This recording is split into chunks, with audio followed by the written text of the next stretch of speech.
Hello എല്ലാവർക്കും നമസ്കാരം. നമ്മൾ കഴിഞ്ഞ ദിവസമാണ് എങ്ങനെയാണ് ടാക്സ് ബാക്ക് ചെയ്യേണ്ടത്, റെന്റിന്റെയും അതുപോലെ എല്ലാത്തിൻ്റെയും വിശദമായിട്ട് സ്റ്റെപ്പായിട്ട് ഇട്ടായിരുന്നു. അപ്പോൾ കുറേ പേര് മെസ്സേജുകളൊക്കെ ഇട്ടായിരുന്നു കേട്ടോ. കുറേ പേർക്ക് ചെയ്തു, കുറേ പൈസ കിട്ടി, സന്തോഷമായി, തന്നെ ചെയ്തപ്പോൾ സാറ്റിസ്ഫാക്ഷൻ ഉണ്ട്, അങ്ങനെയൊക്കെ പറഞ്ഞു കുറേ. അതുപോലെ കുറച്ച് പേര് കുറേ ഡൗട്ടുകളും ഉണ്ടായിരുന്നു. അതായത് നമുക്ക് വരുന്ന ആ ബാലൻസിങ് സ്റ്റേറ്റ്മെന്റ് ഉണ്ടല്ലോ, അതിനകത്ത് പറയുന്ന പകുതി കുറേ പൈസ ഞങ്ങൾക്ക് കിട്ടിയിട്ടില്ലല്ലോ, ഇത്രയല്ലേ പറയുന്നത്, പക്ഷേ ഇത്രയാളെ ഞങ്ങൾക്ക് വന്നോളൂ, അങ്ങനെയും ചോദിച്ച് കുറേ പേരുണ്ടായിരുന്നു. അപ്പോൾ ആ ഒരു ഡൗട്ട് തീർക്കാൻ വേണ്ടിയിട്ട് ആ ബാലൻസിങ് സ്റ്റേറ്റ്മെന്റ് എങ്ങനെയാണെന്ന് ഞാൻ ജസ്റ്റ് ഒന്ന് എക്സ്പ്ലെയിൻ ചെയ്യാം കേട്ടോ. അതായത് നമ്മൾ tax back return claim back ചെയ്തതിന് ശേഷം ഒരു വിത്തിൻ 2 വീക്സിനുള്ളിലൊക്കെ നോർമലി എല്ലാവർക്കും ബാലൻസിങ് സ്റ്റേറ്റ്മെന്റ് ഇഷ്യൂ ചെയ്തിട്ടുണ്ട്. കുറച്ച് പേര് പറഞ്ഞത് ഡിലേ ഉണ്ടെന്ന്. അതെനിക്ക് തോന്നുന്നു ജാനുവരി ഒക്കെ ആകുമ്പോൾ റവന്യൂവിൽ അത്യാവശ്യം നല്ല ബിസി ആയിരിക്കുമല്ലോ, എല്ലാവരുടെയും റിക്വസ്റ്റ് ഒക്കെ ആയിട്ട്. അപ്പോൾ അതുകൊണ്ടായിരിക്കും. അപ്പോൾ ഇത് കംപ്ലീറ്റ് ആയി കഴിഞ്ഞാൽ നമുക്കൊരു 2 വീക്സിനുള്ളിൽ നമ്മുടെ അക്കൗണ്ടിൽ കയറി കഴിയുമ്പോൾ നിങ്ങൾക്ക് ഡോക്യുമെന്റ്സ് എന്നുള്ളൊരു സെക്ഷൻ കാണാം. അതായത് മൈ റവന്യൂ .i അല്ലെങ്കിൽ നമ്മുടെ മൈ അക്കൗണ്ടിൽ കയറി കഴിയുമ്പോൾ ഡോക്യുമെന്റ്സ് എന്നുള്ള സെക്ഷനിൽ കയറിയിട്ട് നിങ്ങൾക്ക് കാണാൻ പറ്റും നിങ്ങളുടെ balancing statement for the year 2024. അപ്പോൾ നിങ്ങൾ എത്ര വർഷത്തെ ക്ലെയിം ബാക്ക് ചെയ്തിട്ടുണ്ടോ അത്രയും വർഷത്തെ ഓരോ ഇൻഡിവിജ്വൽ ബാലൻസിങ് സ്റ്റേറ്റ്മെന്റ് ആയിട്ട് വരും കേട്ടോ. 2024 ചെയ്തിട്ടുണ്ടെങ്കിൽ 24, അതുപോലെ 2023 ക്ലെയിം ചെയ്തിട്ടുണ്ടെങ്കിൽ അതും, പിന്നെ 2022, 2021 അങ്ങനെ ഓരോ ബാലൻസിങ് സ്റ്റേറ്റ്മെന്റ് ആയിട്ട് വരും. അപ്പോൾ അതിലെ ബാലൻസിങ് സ്റ്റേറ്റ്മെന്റിൽ എന്താണ് പറയുന്നത് ഞാൻ ജസ്റ്റ് ഒന്ന് എക്സ്പ്ലെയിൻ ചെയ്യാം കേട്ടോ. അപ്പോൾ അതൊരു 3 പേജായിരിക്കും ഉണ്ടാകുന്നത്. അപ്പോൾ അതിനകത്ത് ആദ്യത്തെ പേജിൽ തന്നെ നമുക്ക് നമ്മുടെ റിസൾട്ട് കാണാം. അതായത് നമുക്ക് എന്താണ് കിട്ടാനുള്ളത്, അല്ലെങ്കിൽ നമ്മുടെ കയ്യിൽ നിന്ന് എന്താണ് അവർ എടുക്കാൻ പോകണമെന്നുള്ളത്. അപ്പോൾ അതിനകത്ത് നിങ്ങൾക്ക് കാണാൻ പറ്റും നമ്മുടെ 2024 നിങ്ങളുടെ ബാലൻസ് സ്റ്റേറ്റ്മെന്റ്. ആ വർഷത്തെ നമ്മുടെ ഇൻകം എത്രയായിരുന്നു എന്ന് എഴുതിയിട്ടുണ്ടാവും. അതുപോലെ എന്തൊക്കെ ഡിഡക്ഷൻസ് നടന്നു, അതിന് ടാക്സബിൾ ഇൻകം. ചില ഇൻകം നമുക്ക് ടാക്സബിൾ അല്ലാത്തുണ്ട്. നമ്മുടെ ഇപ്പോൾ നമ്മൾ പെൻഷൻ അടയ്ക്കുന്നുണ്ടെങ്കിൽ പെൻഷനൊന്നും ടാക്സിൽ നിന്ന് ആ ഇൻകത്തിൽ മാറ്റിയിട്ട് ബാക്കിയുള്ള എമൗണ്ടിന് നമ്മുടെ ടാക്സ് വാങ്ങുള്ളൂ. അപ്പോൾ അങ്ങനെ ടാക്സബിൾ ഇൻകം എത്രയാണ്, അപ്പോൾ അതിനെക്കുറിച്ച് നമ്മൾ ഡീറ്റെയിൽ ആയിട്ട് അറിയേണ്ട ആവശ്യമില്ല. ഇതൊക്കെ നമ്മുടെ പേ സ്ലിപ്പിൽ നിന്നും നമ്മൾ കൊടുത്ത ഇൻഫോർമേഷനിൽ നിന്നും അവർ ഗ്യാദർ ചെയ്തേക്കണം. അപ്പോൾ എന്തായാലും തെറ്റാനുള്ള ചാൻസ് ഇല്ല. പിന്നെ നിങ്ങൾക്ക് എല്ലാവർക്കും അറിയാം, നമുക്ക് നമ്മുടെ സിറ്റുവേഷൻ അനുസരിച്ച് ഇപ്പോൾ സിംഗിൾ ആണോ മാരീഡ് ആണോ അങ്ങനെയൊക്കെ വെച്ചിട്ട് നമുക്കൊരു ടാക്സ് റേറ്റ് ഉണ്ട്. അതായത് നമ്മുടെ നോർമൽ ടാക്സ് റേറ്റ്, അതായത് 20% ആണ് നമ്മുടെ നോർമൽ ടാക്സ് റേറ്റ്. അപ്പോൾ പർട്ടിക്കുലർ എമൗണ്ട് വരെ ഒരു വർഷം നിങ്ങളുടെ സാലറിയിൽ ഇത്ര എമൗണ്ട്, ഇപ്പോൾ മാരീഡ് ആണെങ്കിൽ ഒരു എമൗണ്ട്, അല്ലെങ്കിൽ സിംഗിൾ ആണെങ്കിൽ ഒരു എമൗണ്ട്, ജോയിന്റ് അസസ്മെന്റ് ആണെങ്കിൽ ഒരു എമൗണ്ട്, അതൊക്കെ ഉണ്ട്. അതിനെക്കുറിച്ച് നമുക്ക് വേറെ ദിവസം ഡീറ്റെയിൽ ആയിട്ട് പറയാം. അപ്പോൾ 20% പോകുന്ന അത്രയും എമൗണ്ടിന് 20% ടാക്സ് ആണ് നമ്മുടെ നിന്ന് ഡിഡക്ട് ചെയ്യേണ്ടത്. അതിൻ്റെ മുകളിലുള്ള ഓരോ യൂറോയ്ക്കും 40% ഹയർ ടാക്സ് റേറ്റ് വരുമ്പോൾ 40%. അപ്പോൾ അതിൻ്റെ കാൽക്കുലേഷൻ അവർക്ക് താഴെ കാണിച്ചു തരണം. അപ്പോൾ അതിനെക്കുറിച്ച് ഡീറ്റെയിൽ ആയിട്ടൊന്നും പറയേണ്ട ആവശ്യമില്ലല്ലോ അല്ലേ. അപ്പോൾ അങ്ങനെ ഉള്ള ഡീറ്റെയിൽസ് ആണ് ആദ്യത്തെ പേജിൽ കൊടുത്തേക്കുന്നത്. എന്നിട്ട് അതിനകത്ത് കാണും നമ്മുടെ കയ്യിൽ നിന്ന് അവർ എത്ര ഓൾറെഡി ടാക്സ് പിടിച്ചു, അപ്പോൾ നമുക്ക് എത്ര ടാക്സ് ക്രെഡിറ്റ്സ് നമ്മൾ എലിജിബിൾ ആണ്, അല്ലെങ്കിൽ എത്ര ടാക്സ് ക്രെഡിറ്റ് നമ്മൾ അപ്ലൈ ചെയ്തിട്ട് അവർ അപ്രൂവ് ആക്കിയിട്ടുണ്ട് എന്നുള്ളതൊക്കെ കാണിക്കും.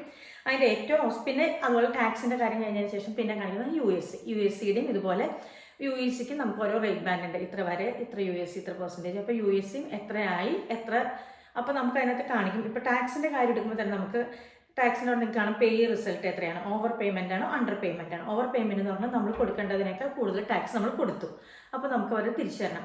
അണ്ടർ പേയ്മെന്റ് എന്ന് പറഞ്ഞു കഴിഞ്ഞാൽ നമ്മൾ കൊടുക്കേണ്ടിയിരുന്ന അത്രയും നമ്മൾ കൊടുത്തിട്ടില്ല, അപ്പോൾ നമ്മൾ തിരിച്ചത് അങ്ങോട്ടേക്ക് കൊടുക്കണം.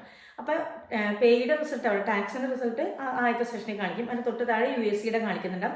അപ്പോൾ USCയുടെയും റിസൾട്ട് കാണിക്കും. എങ്ങനെയാണ് ബാലൻസ് ആണെങ്കിൽ ബാലൻസ്ഡ് ആണ്, അത് കൊടുക്കേണ്ടതിനെ കൊടുത്തിട്ടുള്ളൂ, അല്ലെങ്കിൽ വാങ്ങേണ്ടതിനെ വാങ്ങിയിട്ടുള്ളൂ. അതെല്ലാം ഓവർ പെയ്ഡ് USന് ഓവർ പെയ്ഡ് ആണ് ഇത്ര എമൗണ്ട് എന്ന് കാണിക്കും. അതെല്ലാം അണ്ടർ പെയ്ഡ് ആണെങ്കിൽ അണ്ടർ പെയ്ഡ് ആണ് ഇത്ര എമൗണ്ട് എന്ന് കാണിക്കും. അങ്ങനെ രണ്ടും കൂടെ കാണിച്ചിട്ട് ആ രണ്ടും കൂടെ ബാലൻസ് ചെയ്തിട്ടുള്ള ഒരു ഫൈനൽ റിസൾട്ട് എന്ന് പറഞ്ഞ് കാണാം. അതാണ് നിങ്ങൾ ശരിക്കും നോക്കേണ്ടത്. ഫൈനൽ റിസൾട്ടിൽ ഓവർ പേയ്മെന്റ് എന്നാണ് എഴുതിയിരിക്കണമെങ്കിൽ നമുക്ക് ഇങ്ങോട്ടേക്ക് പൈസ തരണം. അതായത് ഈ USCയും ഈ ടാക്സും എല്ലാം കൂടെ കണക്ക് കൂട്ടിയിട്ടുള്ള ഫൈനൽ റിസൾട്ടാണ് കാണിക്കുന്നത്. അപ്പോൾ അതിൻ്റെ ഏറ്റവും അവസാനം നമുക്ക് ഫൈനൽ റിസൾട്ട് എന്ന് പറഞ്ഞ് കാണിക്കാം. അത് ഓവർ പേയ്മെന്റ് ആണോ അണ്ടർ പേയ്മെന്റ് ആണോ എന്ന് ഡിപ്പെൻഡ് ചെയ്തിരിക്കും നമുക്ക് കിട്ടാൻ പോകുന്ന എമൗണ്ടിന്റെ കാര്യം. ഓവർ പേയ്മെന്റ് ആണെങ്കിൽ നമ്മൾ അടയ്ക്കുന്നതിനേക്കാൾ കൂടുതൽ അടച്ചിട്ടുണ്ട്, അപ്പോൾ നമുക്കതൊരു തിരിച്ചു തരും. അണ്ടർ പേയ്മെന്റ് ആണെങ്കിൽ നമ്മുടെ കയ്യിൽ നിന്ന് പല ഘട്ടങ്ങളിലായിട്ട് ഒറ്റയടിക്ക് അവർ അത്രയും പൈസ പിടിക്കത്തില്ല. എത്രയായാലും അത് അവർ പറയും എങ്ങനെയാണ് അടുത്ത വർഷങ്ങളിൽ ടാക്സ് ക്രെഡിറ്റ്സിൽ അത് അഡ്ജസ്റ്റ് ചെയ്തിട്ടായിരിക്കും അവർ പിടിക്കുന്നത്. അപ്പോൾ ആ റിസൾട്ടിൽ കാണിക്കുന്ന പൈസ, ഫൈനൽ റിസൾട്ട് എന്ന് പറഞ്ഞ് കാണിക്കുന്ന ആ പൈസ നമുക്ക് വേണ്ടത് 2500 ആവാം, 3000 ആവാം, അല്ലെങ്കിൽ എത്രയാണോ. ഇപ്പോൾ 7000 വരെ കിട്ടിയവരുണ്ടെന്ന് പറഞ്ഞാൽ എനിക്ക് റിപ്ലൈ വന്നിരുന്നു, മെസ്സേജുകൾ വന്നിരുന്നു, 7000 യൂറോ കിട്ടി താങ്ക്സ് എന്നൊക്കെ പറഞ്ഞ്.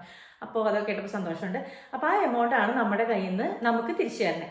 പിന്നെ അതിൻ്റെ താഴെ തന്നെ ട്രീറ്റ്മെന്റ് റിസൾട്ട് എഴുതിയിട്ടുണ്ടാകും. അതായത് ഇത്ര യൂറോ നിങ്ങളുടെ അക്കൗണ്ടിലേക്കും ഇത്ര യൂറോ നിങ്ങളുടെ സ്പൗസിന്റെ അക്കൗണ്ടിലേക്കും. ഇപ്പോൾ ജോയിന്റ് അസസ്മെന്റ് ചെയ്യുന്നെങ്കിൽ അതൊരു കാൽക്കുലേഷൻ്റെ ബേസിൽ ഒരു ഭാര്യയുടെ അക്കൗണ്ടിലേക്ക് ഇത്ര, ഭർത്താവിന്റെ അക്കൗണ്ടിലേക്ക് ഇത്ര. അതല്ല എങ്കിൽ ഒരാളുടെ തന്നെ ഇൻഡിവിജ്വൽ അസസ്മെന്റ് ചെയ്യുന്ന ആളാണെങ്കിൽ അത് നിങ്ങളുടെ അക്കൗണ്ടിലേക്ക് ഇത്ര യൂറോ അടയ്ക്കും.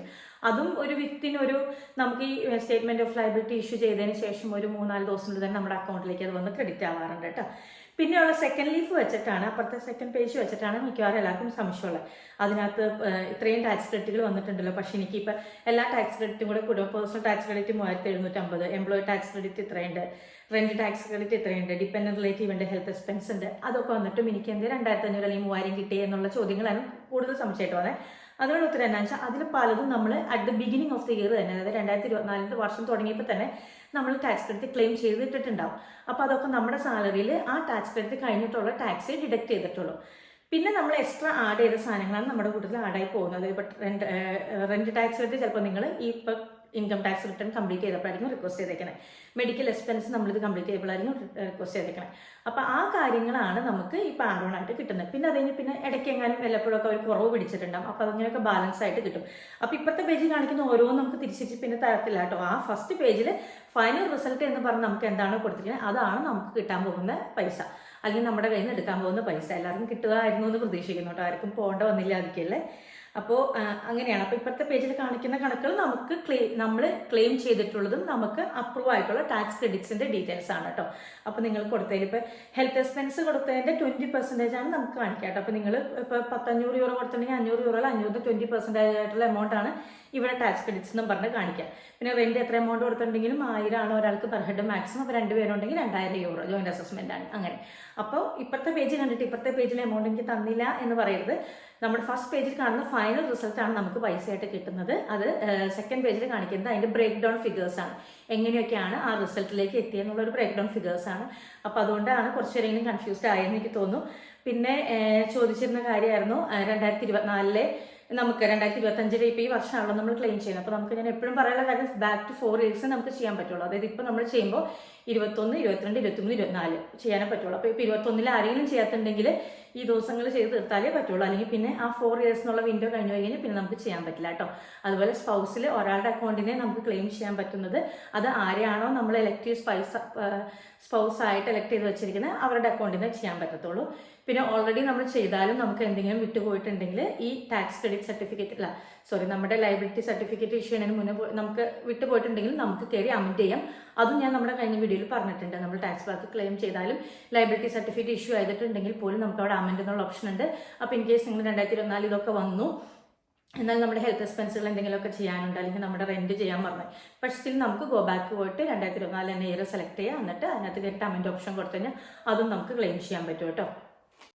അപ്പോൾ ഇത്രയൊക്കെയാണ് നമ്മുടെ ബാലൻസ് ഷീറ്റ് സ്റ്റേറ്റ്മെന്റ്, അതുപോലെ സ്റ്റേറ്റ്മെന്റ് അല്ലെങ്കിൽ സ്റ്റേറ്റ്മെന്റ് ഓഫ് ലയബിലിറ്റി. അപ്പോൾ എനിക്ക് അറിയാവുന്ന രീതിയിലൊക്കെ ഞാൻ എക്സ്പ്ലെയിൻ ചെയ്തിട്ടുണ്ട്. ഇനി എന്തെങ്കിലും ഡൗട്ട് ഉണ്ടെങ്കിൽ എനിക്ക് അറിയാവുന്നതാണ്, ഞാൻ പറഞ്ഞുതരാം.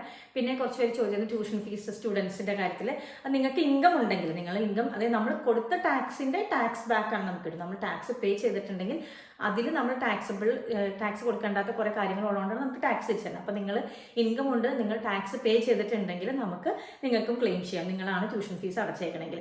ചിലപ്പോൾ മിക്കവാറും സ്റ്റുഡൻസിന് ആ ഒരു ടാക്സ് ബാരിയർ ഉണ്ട്, ഇത്ര എമൗണ്ട് വരെ നമുക്ക് ടാക്സ് കൊടുക്കേണ്ടാത്ത ഒരു എമൗണ്ട് ഉണ്ട്, അതുവരെയായിരിക്കും നമുക്ക് ഒഫീഷ്യൽ ഇൻകം ഉണ്ടാകാൻ സാധ്യതയുള്ളൂ. അപ്പോൾ അങ്ങനെയുള്ളവർക്കൊന്നും ട്യൂഷൻ ഫീസ് കിട്ടാൻ, കാരണം നമ്മൾ ടാക്സ് കൊടുത്തിട്ടില്ലല്ലോ, ടാക്സ് കൊടുത്തിട്ടുണ്ടെങ്കിലേ കൊടുക്കാൻ നമുക്ക് ക്ലെയിം ചെയ്യാൻ പറ്റില്ലല്ലോ, കൊടുത്തിട്ടുണ്ടെങ്കിൽ നമുക്കത് ക്ലെയിം ബാക്ക് ചെയ്യാൻ പറ്റുള്ളൂ കേട്ടോ. അപ്പോൾ ഇത്രയൊക്കെയാണ് മെയിനായിട്ട് വന്ന ഡൗട്ടുകൾ. ഇനി എന്തെങ്കിലുമൊക്കെ ഉണ്ടെങ്കിൽ ഞാൻ ക്ലാരിഫൈ ചെയ്യാം. അതുപോലെ വേറൊരു ക്വസ്റ്റ്യൻ വന്നായിരുന്നു, നമ്മുടെ ഈ കഴിഞ്ഞ വർഷത്തെ ശമ്പളത്തിൻ്റെ അത്ര ഈ വർഷം ശമ്പളം വന്നില്ലല്ലോ, കൂടുതൽ ഡിഡക്ഷൻസ് വന്നല്ലോ ഈ വർഷത്തെ സാലറി കിട്ടി കഴിഞ്ഞപ്പോൾ. അപ്പോൾ അത് നമ്മുടെ പുതിയ ടാക്സ് ക്രെഡിറ്റ് സർട്ടിഫിക്കറ്റ് ആയിട്ടാണ് ബന്ധപ്പെട്ട കാര്യമാണ്. അപ്പോൾ ഞാൻ ആ ടാക്സ് ക്രെഡിറ്റ് സർട്ടിഫിക്കറ്റിനെ കുറിച്ചും ഒരു ഡീറ്റെയിൽ വീഡിയോ ഉടനെ തന്നെ ഇടാം കേട്ടോ.